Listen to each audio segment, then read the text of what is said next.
All right, Chapter 12, Part 228, Hours of Service of Railroad Employees and Record-Keeping Requirements, and Chapter 211, United States Code, pending.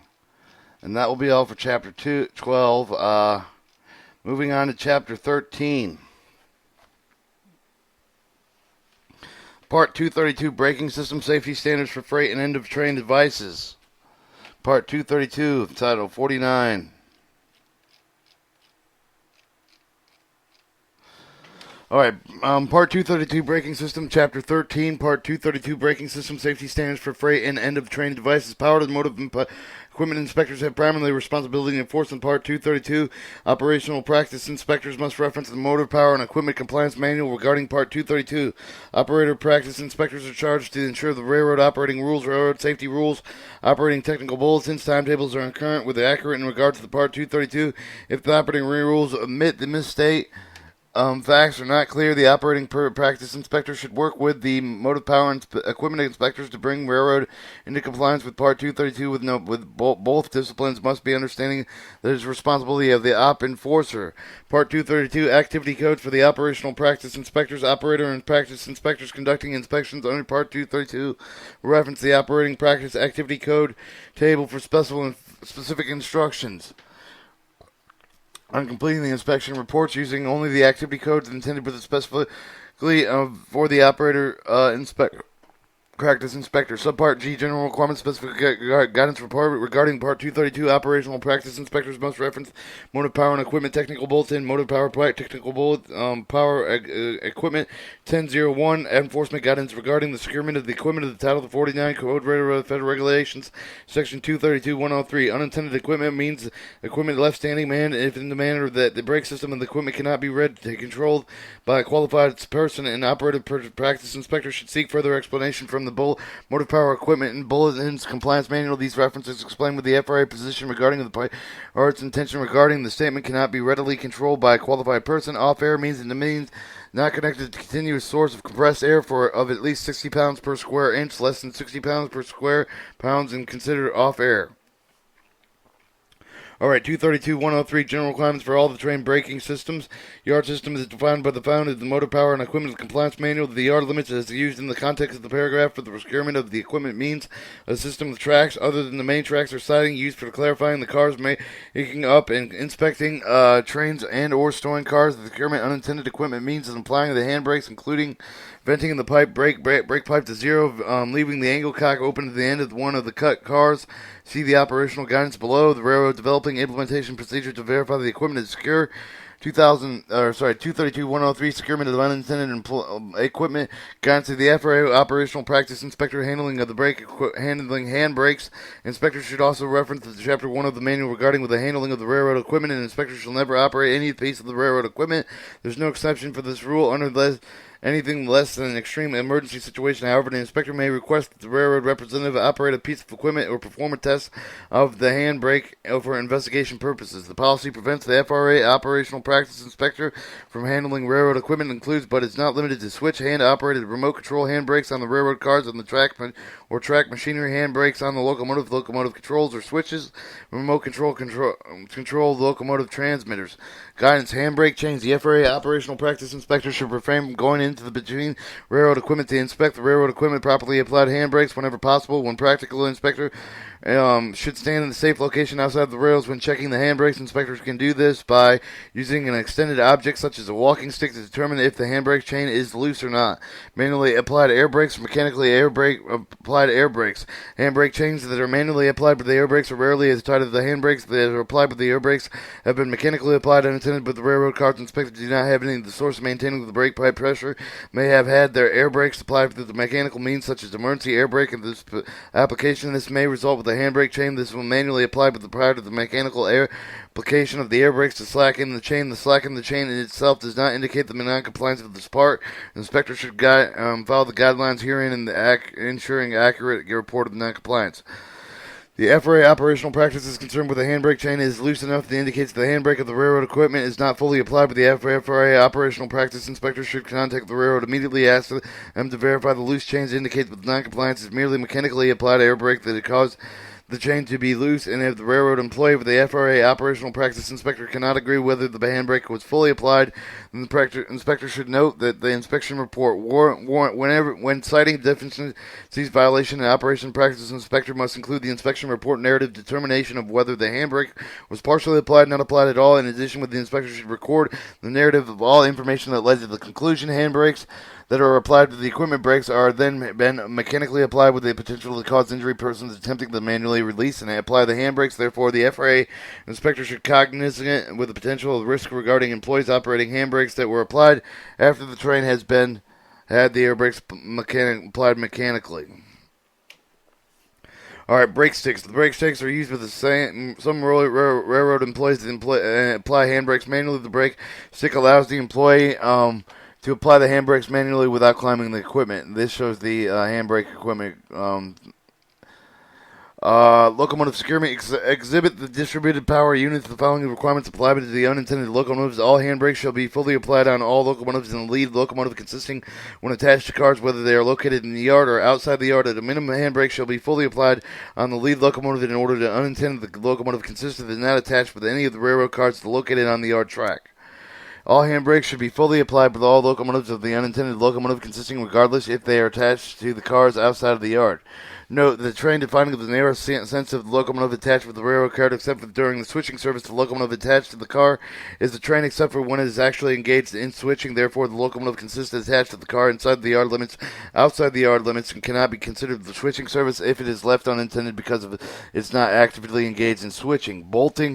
Bottling the air, except for the equipment connected with the source of the compressed air, locomotive and ground air source of more than 60 pounds prior to leaving the equipment unattended. The brake pipe shall be reduced to the zero by leaving the angle cock in the open position on the first unit of the equipment left unattended. The motive power and equipment compliance manual has specified guidance regarding with the train crew cutting away from the cutout cars, initiating the emergency brake application with the cutout cars, then closing the angle cock with the sole purpose of the taking the locomotives out to the opposite end of the cutout cars. The operational inspector should remain current with regarding the motive power and equipment development and the issuance of guidance regarding this matter.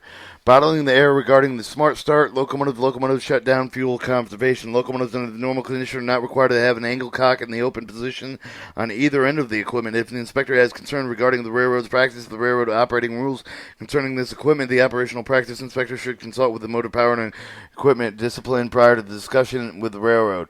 Securement operating rules. Railroads shall develop and implement a process procedure to verify that the apply when the hand of the brakes will sufficiently hold the equipment with the air brake release. The operator and practice inspector are in charge of the ensure the railroad operating rules. Operating tests will ensure the railroad employees comply with the rule. Railroad simply stating that the operating rules in the operational testing program that they will be sufficient number of the handbrakes is not acceptable if the operational practice inspector charged with reviewing the operating rules and operational testing program for the compliance with is concerned, if it should be discussed with the operational regional practice regional special prior to discussing with the railroad, it should be addressed and corrected as soon as practicable.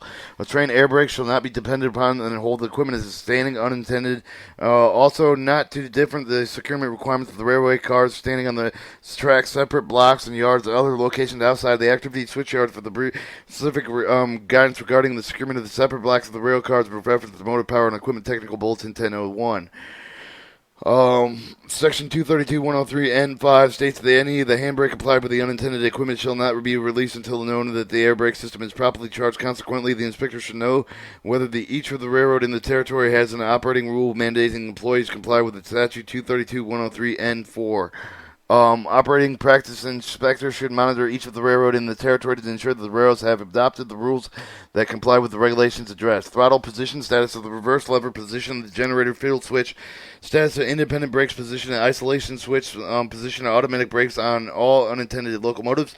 The railroad has provided with how many man brakes it will be required to hold the equipment when regarding the regulation. Guidance for violations. Include these items with your screening of the violation report, if possible. Note if the equipment of the handbrake if the equipment had air brakes applied with it, if the handbrake chains indicated with the handbrake were partially applied and not applied at all. 2. Include a clear explanation of the determination if the handbrakes were not applied at all or not fully applied. 3. Include an interview with the railroad manager or the crew response as whether any of the violations should contain the railroad manager rebuttal regarding the violation written, if any. 4. The precise number of the handbrakes found to be applied and the precise number of the handbrakes not fully applied, the precise number of the handbrakes required at the location. 5. The copy of the current operating rule regarding the number of the handbrakes required of the equipment at the location. 6. The railroad violation of that current rule noted in the above the item of the most current rule example, and include this interview with the railroad manager's employees. Copy of the railroad operating rule provided with the mandated instruction regarding the locomotive throttle position, status of the reverse lever, position of the generator, field switch, status of the independent brakes, position of the isolation switch handbrake, and the position of the automatic brake valve. 8. Photographs of the area where the unsecured empty of the equipment is located. Briefly describe the manager's describe dangers if the equipment were to have rolled away. To see example below. Photographs of the brakes indicated where the equipment were unsecured and secured. See the example below. Photographs of the locomotive with the car's number. See example below. Reference the locomotive with the cars and narrative. List of the cars at the track and the track profile. Photographs regarding compliance. If the air brake position is not extended out of the inspector should consider taking photos of the chain being loose with the position not extended. Piston with the piston not extended. Alright, example, piston below obviously not extended, but the mechanical means the chain is loose. This will indicate the handbrake is not fully applied. In addition, with the photo should accompany the determination of the brake should not firmly seated against the wheel.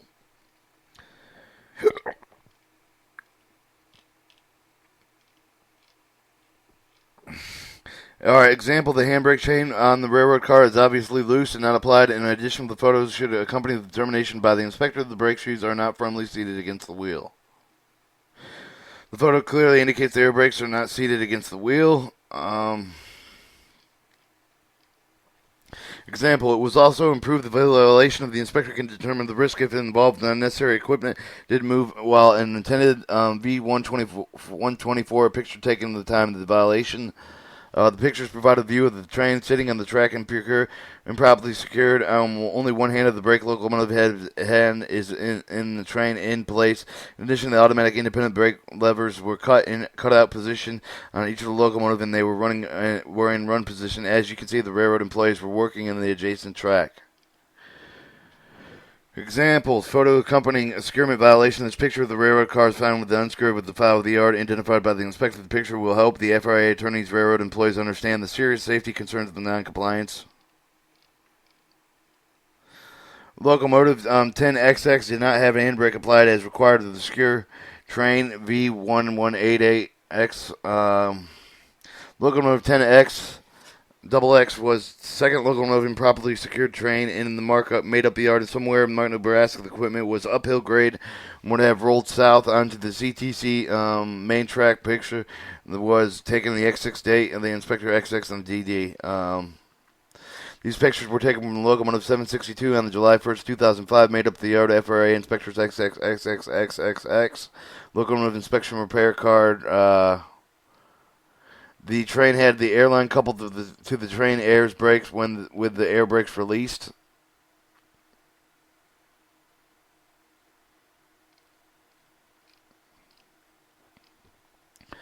Locomotive XXX107 now it was not isolated as required as it was in the run position. Locomotive was in the second locomotive and then properly secured in the made up yard. Now asked of the taken at the time of the violation XXXXX FR Rule Inspector XXX. Alright, 232.109, the dynamic braking requirements of the locomotive engineer shall be informed of the operational status of the dynamic brakes on all locomotive units. The locomotive consists of all initial terminal of the train at other locations of the locomotive engineering. First begins with the operation of the train. The required information must be provided by the locomotive engineer by all means determined to be appropriated by the railroad. However, the written or electronic record of the information shall be maintained in the cab of the controlling locomotive. The locomotive and operative dynamic brakes shall have the tag between the words inoperative dynamic brakes securely attached and displayed in conspicuous location in the cab of the locomotive. New locomotives. All locomotives equipped with the dynamic brakes ordered after the 1st 2006 placed in service for the first time on or after the 1st of 2007 shall be designated conduct an electrical integrity test of the dynamic brakes to determine if the electrical current is being received at the grids of the system. Display relay time in the cab of the control locomotive. The toll time dynamic brakes retarding the force available to the train. Train operation regarding the dynamic brakes. Railroads allow the operating of the train while the brake systems include the dynamic brakes shall adopt to comply with the written operation rules governing the safe of the handling of the procedure using the dynamic brakes under all the conditions shall be tailored to the specific equipment territory of the railroad, and engineers must be trained in the rules of the Part 240. 231, 111, training handling information. Each of the train crew taking the charge of the train shall be informed the total weight of the length of the time based on the best information available to the railroad. Any special train handling procedure, highway, rail, circuit restrictions, etc. The number of locations and within operative brakes, Class 1, Class 1A, brake test required prior to the next change point. Anytime train brake system problems encountered with the previous train crew. Subpart C, inspection testing requirements. The operational practice violations for air brake testing. Prior to the revision of Title 49 CFR Part 232, inspectors that attempted to issue violations for the air brake test had been waited until the train had departed before the violation had occurred. The FRA has now adopted tests that had to wait to the train had departed before the violation had occurred. The FRA has not now adopted a more aggressive approach. The train considered to be used in prior to the departure, if it has received, should have received the inspection required for the movement. The operational practice inspector is required to document the evidence of the violation or defect is recorded. While the broad interpretation, inspectors must establish the railroad a complete with all necessary inspection evidence must include the documentation that will establish the inspector's basis for the violation. Remember, this is added enforcement flexibility to best violation or those citing the actual moving equipment. Operational training crews performing air brake tests. Operational practice inspectors who monitoring the train crew have the reason to believe that the crew is failing to perform the required air brake tests may face the ethical dilemma. The train is allowed to leave without the required air brake tests, and it can be unsafe, but without the actual departure, the non-compliance will be hard to prove, and it will be unethical to accuse the crew of such a serious non-compliance without specific knowledge. These systems may help the inspector in this situation.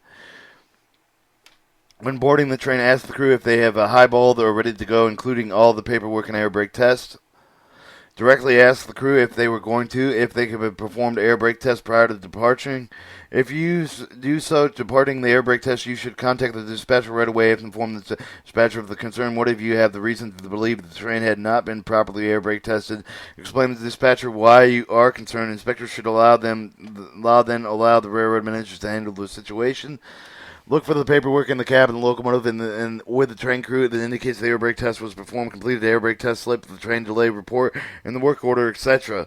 Trains under surveillance by the FRA inspections regarding with the required air brake test is usually not possible for the operational practice inspector working by themselves to have the entire train, which cannot be more than a mile long, under surveillance for any length of time. It's typically not possible to place the entire crew with a complete surveillance. Fortunately, regulations provide operational practice inspectors multiple units of the recording Class 1, 2, and 3 air brake test failures, deficiencies, operational practice inspectors record the violation deficiencies is completely to perform the air brake test and partial failure to perform an air brake inspection. Penalty schedule of the partial failures is less than four complete failures.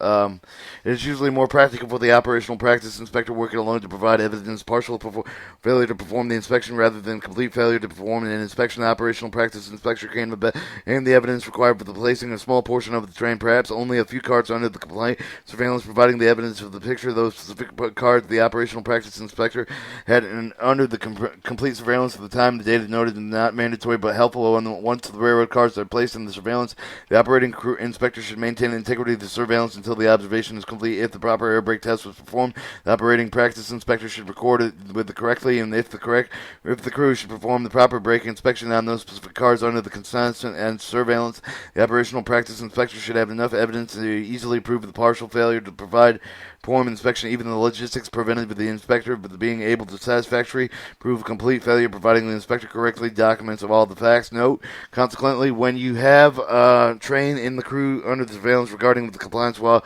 with performing the required air brakes, it's generally easier to keep one or two of the cars in the train under surveillance rather than the entire train of the crew. Train crew photograph strength of the chief constable case. See examples for below. Samples of pictures used to support the violation of a partial failure to perform air brake tests as shown below. Would it be able to for the inspector to work alone to prove the complete failure during an observation? The XXX is used as surveillance of anywhere the date of the time, the FRA XXX at the time, and until time. Note that the inspector can clearly see the brake cylinders of any of the crew member who is performing air brake tests on either side of the two cars, and that they are under surveillance. Inspectors must maintain the surveillance to ensure the accuracy for the evidence of the proof provided by the chief counsel. The train XX is under surveillance anywhere on any date by FRX expander from time to time until.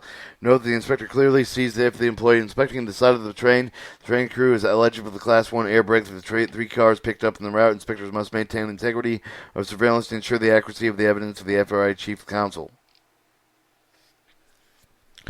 All right, the airflow meter used to perform the air brake leakage test. When observing an engineer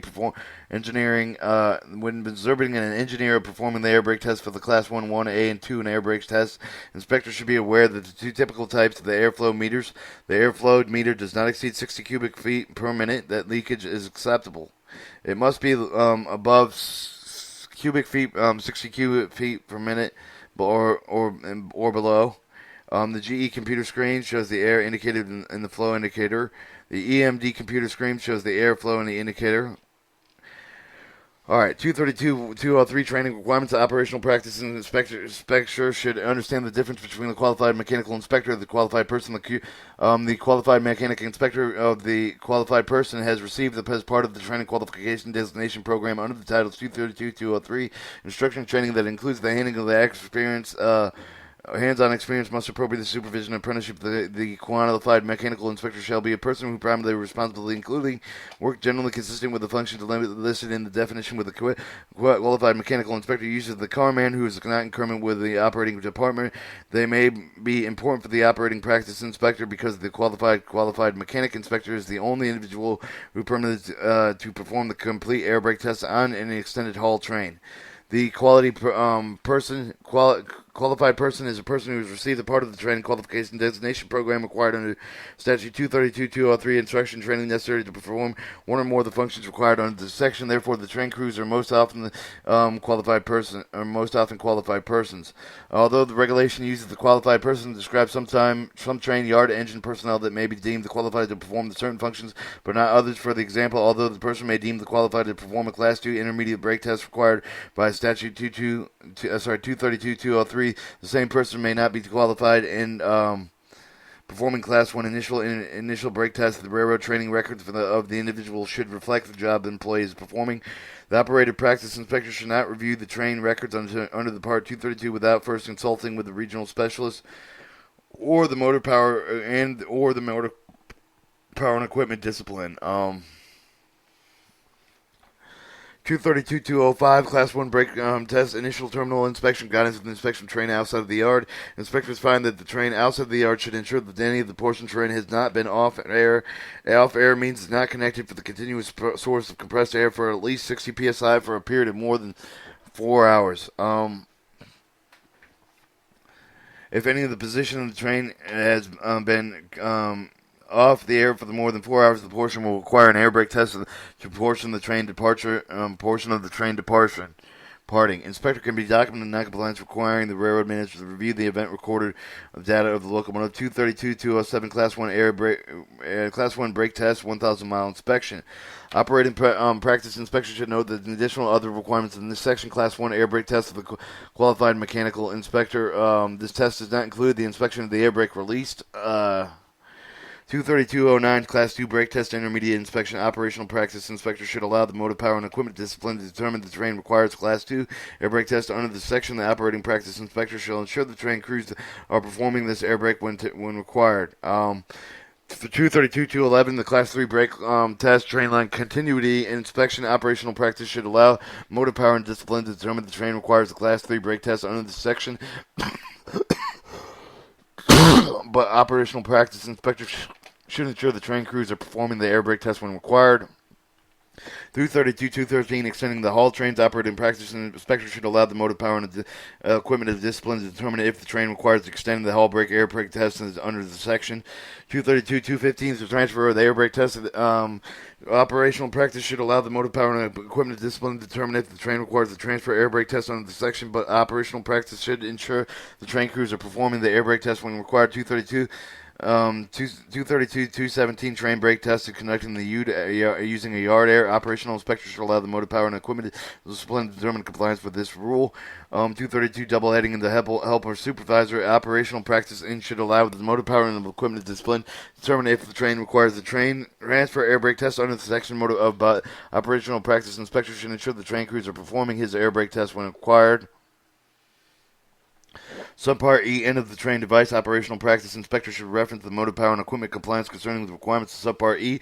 Operational practice inspector should be aware of the end of the train devices found at the rear of the train communicates with the head end of the device found in the cab of the locomotive. This communication is intended to be two-way, but at times communication will fail, and it's important for the operational practice inspector to take issue with the failed communication under the entire regulation reference, understanding the entire regulation reference to the motive power and equipment compliance manual.